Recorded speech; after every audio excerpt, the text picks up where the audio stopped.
Jemaat yang dikasihi Tuhan, selamat malam. Shalom Aleichem Bisem Hamasya.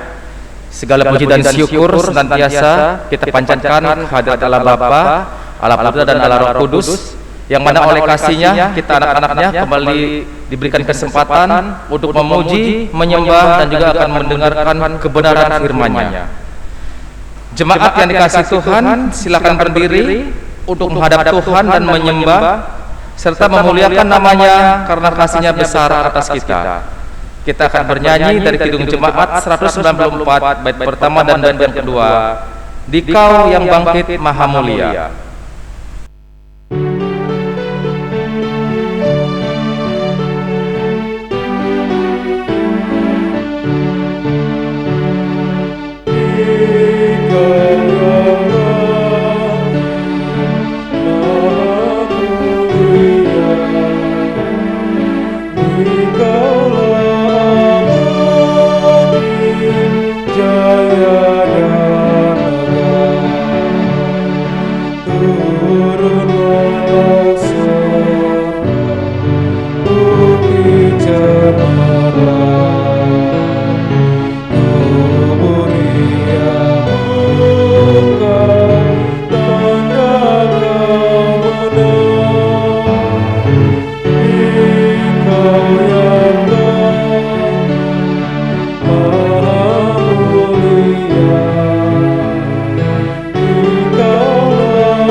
Jemaat yang dikasihi Tuhan, mari kita berdoa. Ya Tuhan Yesus, Elohim yang Maha Kuasa, Juru Selamat kami, segala puji dan syukur terima kasih kami senantiasa kami berikan kepada Engkau atas anugerah-Mu, berkat-Mu yang begitu berkelimpahan di dalam kehidupan kami. Tibalah saatnya kami akan beribadah kepadamu, memuji-Mu dan juga menyembah-Mu. Biarlah Tuhan Yesus hadir di tengah-tengah kami, pimpin ibadah ini dari awal sampai pada akhirnya. Terima kasih Tuhan Yesus, Engkaulah Elohim yang Maha Pencipta, Juru Selamat kami. Amin. Jemaat, silakan duduk. Jemaat yang dikasihi Tuhan, kita akan membaca Mazmur berbalasan yang terambil dari Mazmur 135 ayat 1 sampai 3. Haleluya, pujilah nama Tuhan. Pujilah hai hamba-hamba Tuhan. Hai orang-orang yang datang melayani di rumah Tuhan. Di pelataran rumah Allah kita. Pujilah Tuhan, sebab Tuhan itu baik. Bermasmurlah bagi namanya, sebab nama itu indah. Berdasarkan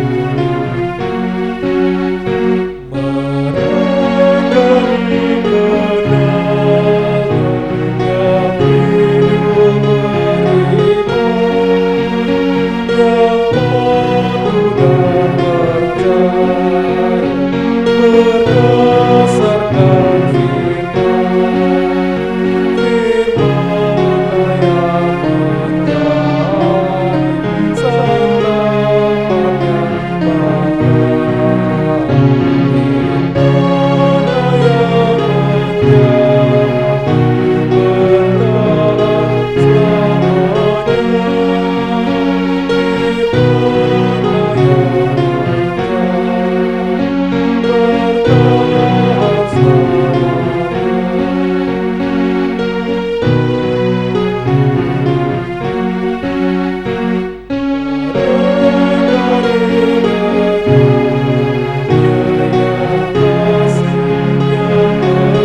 Jemaat Tuhan, marilah kita berdoa sebelum membaca dan merenungkan firman Tuhan. Mari berdoa.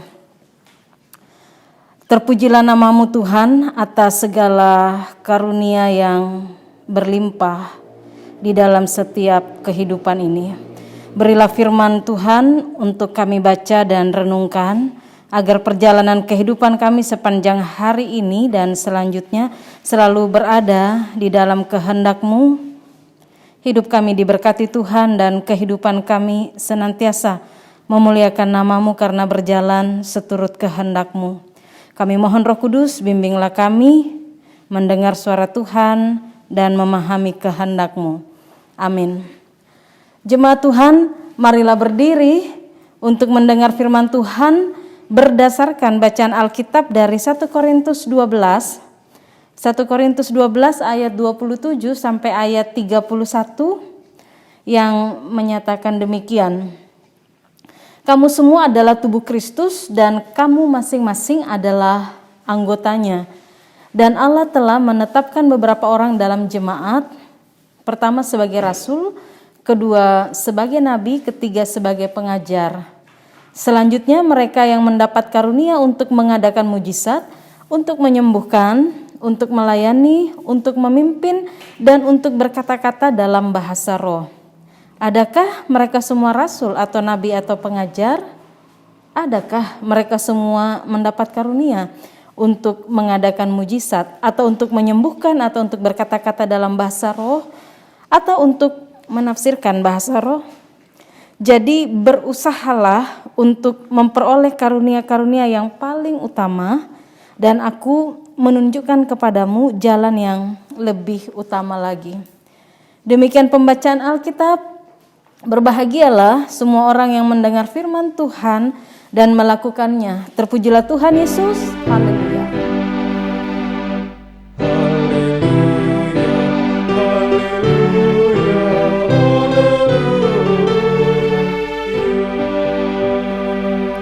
Jemaat disilahkan duduk. Ibu, bapak, saudara, dan anak-anak Tuhan, keberadaan jemaat di Korintus dikenal karena perpecahan mereka dan karena perilaku moral mereka yang menyimpang, sehingga masing-masing membanggakan keunggulannya dan berbuat semaunya tanpa ada aturan.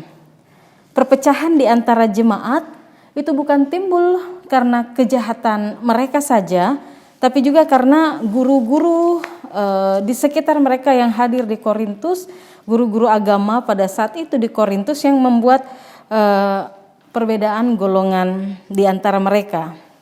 Atas perbedaan-perbedaan inilah maka Paulus menulis suratnya untuk menegur perpecahan yang telah merusak iman jemaat. Penyebab lain yang menimbulkan perpecahan di jemaat Korintus yaitu tentang karunia-karunia roh. Pasal 12 sampai pasal 14 menyampaikan tentang kebiasaan atau hal-hal yang terjadi di dalam kebaktian. Orang-orang Korintus itu senang sekali kalau pada pertemuan mereka itu terjadi keajaiban. Misalnya ada orang yang berbahasa roh atau bernubuat. Memang benar bahwa Roh Kudus turun lalu memenuhi seseorang sehingga ia dapat berkata-kata dalam bahasa roh dan bernubuat. Tapi kejadian seperti itu adalah istimewa. Jadi kalau kita mengharap-harapkannya, kita mencari-carinya dan kita mengejarnya, tentu ini bisa saja membuat kita menjadi angkuh dan cemburu kepada mereka yang mungkin bisa melakukan itu. Dengan demikian, makna dari keajaiban itu akan bergeser atau berkurang artinya, yaitu pada akhirnya kepada mereka yang dapat melakukan itu untuk menonjolkan kehebatan diri mereka.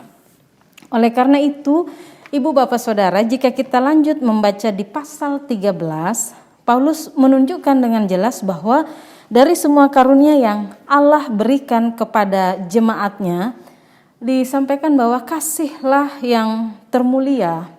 Dan di pasal 14 dinyatakan bahwa pertemuan-pertemuan yang berkenan kepada Allah adalah kalau di dalamnya itu terpelihara ketertiban. Itu yang bisa kita lihat di 1 Korintus 14 ayat 40. Di situ dikatakan, tetapi segala sesuatu itu harus berlangsung dengan sopan dan teratur, tertib. Beberapa hal yang dapat kita perhatikan di pasal 12, khususnya pembacaan saat ini, Ibu Bapak, ada beberapa bagian yang bisa kita lihat di dalamnya. Pertama, di ayat 27, Paulus menegaskan bahwa kamu tertuju kepada jemaat Korintus, kamu adalah tubuh Kristus dan kamu masing-masing adalah anggotanya. Pada ayat ini, Ibu Bapak, saya mengajak kita memperhatikan bahwa ada dua kata yang dipakai tetapi menuju pada satu keterikatan yang jelas. Dua kata tersebut yaitu kata tubuh dan anggota. Jelaslah Ibu Bapak bahwa kata tubuh ini berarti tidak bisa dipisahkan dengan kepala. Kalau kamu itu tubuh, tubuhnya siapa? Tubuh Kristus dituliskan di ayat 27. Sedangkan kata anggota itu berarti tidak ada yang lebih tinggi daripada yang lain, melainkan setara dalam posisi sebagai anggota. Jadi kalau posisinya setara, yang seperti itu yang mau dikatakan ialah kamu jemaat Korintus itu sebagai anggota, ya relasi satu dengan yang lain sesama anggota itu adalah harusnya relasi yang saling membutuhkan, yang saling menghargai, relasi yang saling berempati satu dengan yang lain. Apabila Paulus mau menuliskan tentang tubuh dan anggota dalam suratnya ini, maka Ibu Bapak mari kita perhatikan bahwa bukan tubuh dan anggotanya yang perlu diutamakan, tetapi Kristuslah yang penting, karena Kristus itu kepala, kamu jemaat adalah tubuh dan anggotanya. Itu yang bagian pertama. Yang kedua, Ibu Bapak sebagai tubuh dan anggota, kalau kita lihat di situ memang ada perbedaan-perbedaan tugas atau tanggung jawab. Saya memahaminya juga sebagai perbedaan fungsi di antara mereka. Itu yang bisa kita lihat pada ayat yang ke-28 sampai ayat 29. Perbedaan fungsi atau ada perbedaan-perbedaan tugas tanggung jawab. Di situ dikatakan ada rasul, ada nabi, ada pengajar. Pada masa itu, Bapak Ibu, rasul itu dipahami sebagai seorang yang dipilih Allah untuk menyebarkan ajaran Yesus Kristus. Kalau nabi, seorang yang menyampaikan firman Tuhan. Firman yang disampaikan bahkan buat mereka disebut sebagai nubuat. Sedangkan pengajar adalah seorang yang mampu untuk menjelaskan kitab suci dan Injil Yesus dengan cara yang pokoknya dapat dimengerti oleh orang yang mendengarnya. Itu yang disebut dengan pengajar. Jadi kalau kita melihat di situ kehadiran orang-orang dengan tugas atau fungsi yang berbeda, wewenang yang melekat dalam diri mereka, maka Paulus tegaskan di ayat 28 bahwa Allah lah yang menetapkan mereka. Sekali lagi menonjolkan bahwa Kristus atau Allah itulah yang terpenting, yang harus dilihat dalam perbedaan-perbedaan yang hadir terkait tugas, fungsi, tanggung jawab yang ada di dalam persekutuan jemaat. Bagian terakhir dari perikop ini yaitu di ayat 31a. Bapak Ibu Saudara, di situ dikatakan Rasul Paulus mengajak jemaat untuk memperoleh karunia-karunia yang paling utama. Ada beragam karunia yang dituliskan di ayat sebelumnya, yaitu ayat 30. Ya, bisa mundur di ayat 29 sampai 30. Di situ dikatakan mengadakan mujizat, menyembuhkan, berkata-kata dalam bahasa roh dan menafsirkan bahasa roh. Apabila Paulus menyebutkan tentang karunia yang paling utama, ya Ibu Bapak Saudara, mari kita pahami ini bukan berarti bahwa karunia-karunia yang sudah disebutkan yang di ayat sebelumnya itu, mengadakan mujizat, menyembuhkan dan sebagainya, itu tidak penting dari karunia yang lain, atau itu bukan yang utama dari yang lebih utama. Tetapi yang mau dikatakan karunia-karunia yang ada pada jemaat di situ bukan untuk menimbulkan perbedaan dan perselisihan di dalam jemaat. yang paling utama yang dimaksudkan pada ayat 31a, tentunya ini menunjuk pada kasih.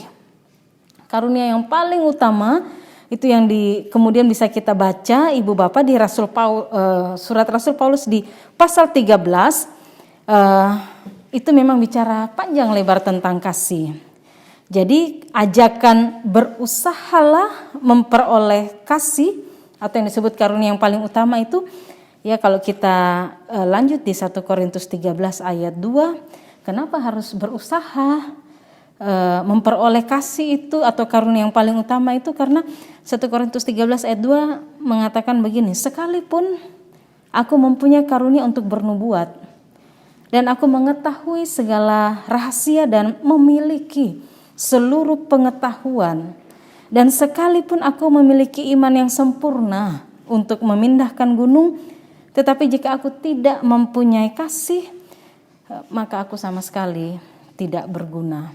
Ini yang dimaksudkannya.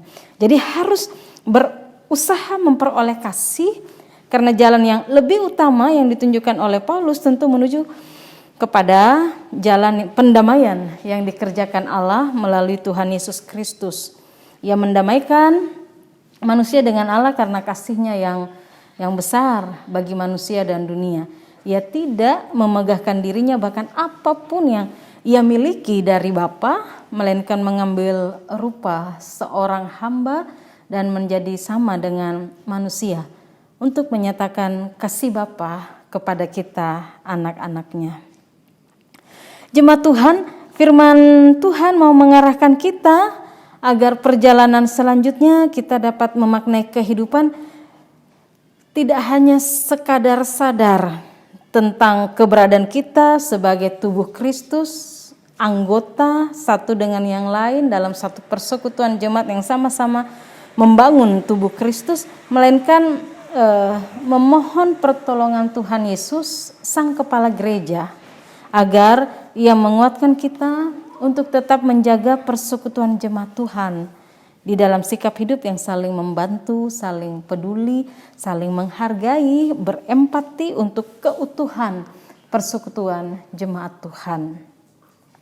Dan bagian kedua untuk firman Tuhan ini yang dapat kita lakukan, Bapak Ibu, karunia apapun yang Tuhan beri bagi kita, biarlah kita akan menggunakannya untuk menyaksikan kebesaran rahmat dan kasih Tuhan, saling melengkapi dengan setiap karunia yang berbeda, kita dan juga orang-orang di sekitar kita, saling menopang agar kisah tentang kasih Tuhan itu semakin nyata melalui pengembangan karunia dimanapun kita berada.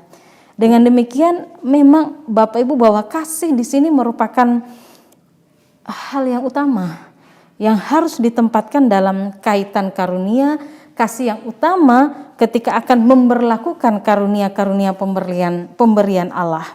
Sehingga sekalipun karunia itu berbeda-beda, tetapi mempunyai fungsi untuk saling melengkapi, untuk mempersatukan, sehingga perbedaan-perbedaan itu dengan semua karunia yang ada, kalau kasih yang ada di dalamnya, maka tentu perbedaan karunia itu bisa dipakai untuk berjalan bersama dalam satu kesatuan.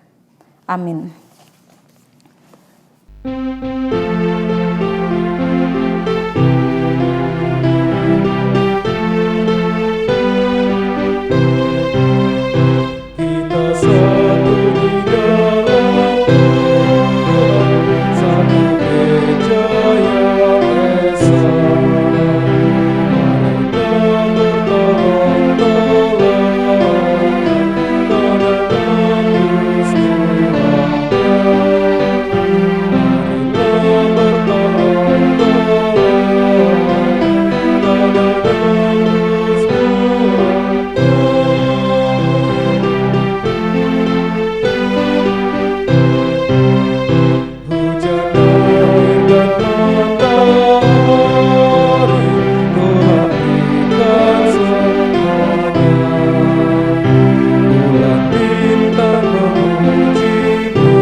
Jemaat Tuhan, marilah berdoa. Tuhan Yesus, tuntunlah kami agar memaknai kehidupan hari ini dan hari-hari selanjutnya dengan hidup bersama sesama dalam kesatuan hati, kesatuan kasih, dan saling menopang untuk kemuliaan Tuhan. Kami bersyukur bahwa setiap umat-Mu Engkau berikan karunia yang berbeda-beda. Semua karunia seharusnya digunakan untuk mempersaksikan Kristus dimanapun kami berada. Bersaksi bahwa Tuhan Yesus adalah Tuhan dan Juru Selamat kami. Oleh karena itu tolonglah kami ya Roh Kudus agar kiranya setiap pemberian dan karunia yang kami terima dari-Mu dapat kami pakai itu, dapat kami saksikan bagi sesama di sekitar kami untuk kemuliaan Tuhan. Ya Allah, kami berdoa supaya perjalanan kehidupan gereja Tuhan, Engkau yang akan memberkati seluruh umat-Mu dengan setiap karunia yang Tuhan beri. Mereka dapat pergunakan itu dalam setiap aktivitas, pelayanan, persekutuan, dan kesaksian gereja. Kami berdoa, mohon damai sejahtera Allah turun atas dunia ciptaan-Mu, pemulihan dan perbaikan di setiap bidang hidup selalu terajut untuk hormat dan kemuliaan nama Tuhan.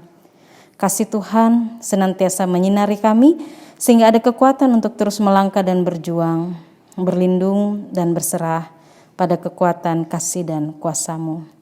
Inilah doa kami Bapa, dengar dan sempurnakanlah. Kami mengakhirinya dalam doa Bapa kami secara bersama-sama.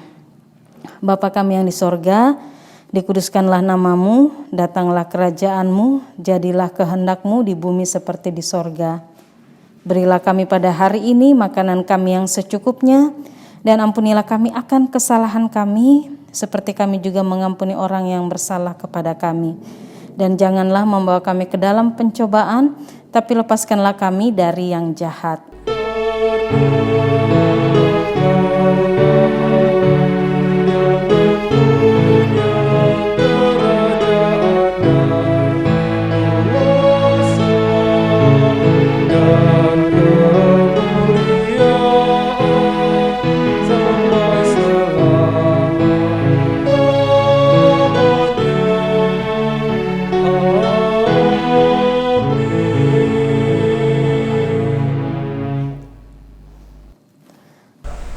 Jemaat yang dikasihi Tuhan Yesus, marilah kita mengungkapkan syukur dengan hati penuh dan tangan kita. Pemberian kita ditentukan bagi kemuliaan namanya. Tuhan memberkati pemberian saudara. Kita akan bernyanyi dari Gita Bakti 83, bait pertama dan bait yang kedua. Marilah mengucap syukur.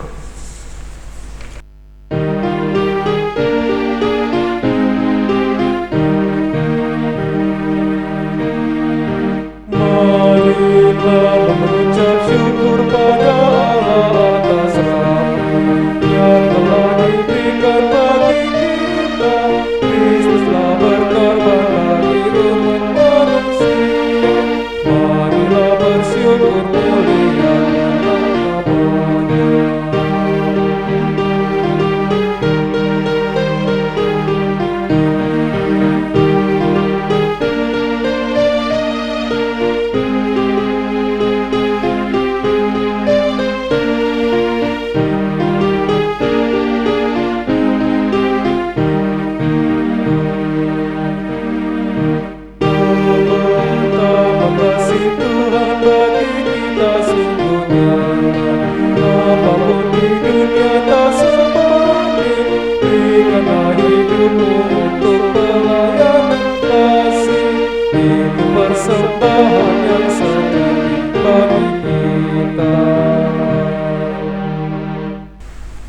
Jemaat yang dikasihi Tuhan Yesus, marilah berdiri dan menyerahkan persembahan kita kepada Tuhan dalam doa syukur. Ya Tuhan Yesus yang Maha Kuasa, Pencipta dan Juru Selamat kami, puji dan syukur terima kasih kami senantiasa kami berikan kepadamu. Pada malam hari ini kami memberikan ungkapan syukur kami kepadamu. Biarlah Tuhan Yesus memberkatinya. Amin. Jemaat mari bernyanyi dari Gita Bakti 345.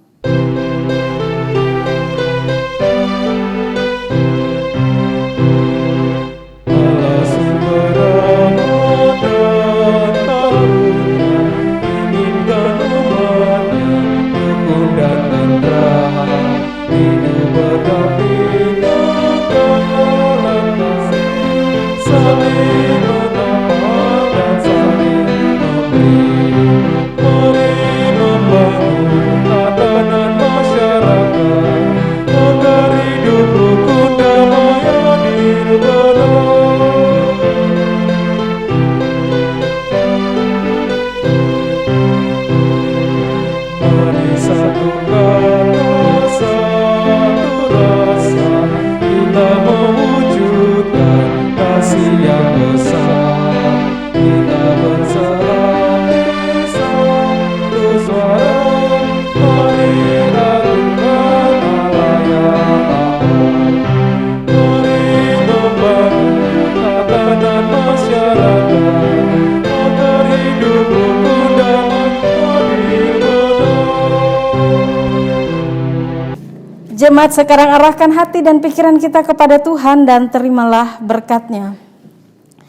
Allah, sumber pengharapan, memenuhi kamu dengan segala sukacita dan damai sejahtera dalam iman kamu, supaya oleh kekuatan Roh Kudus kamu berlimpah-limpah dalam pengharapan.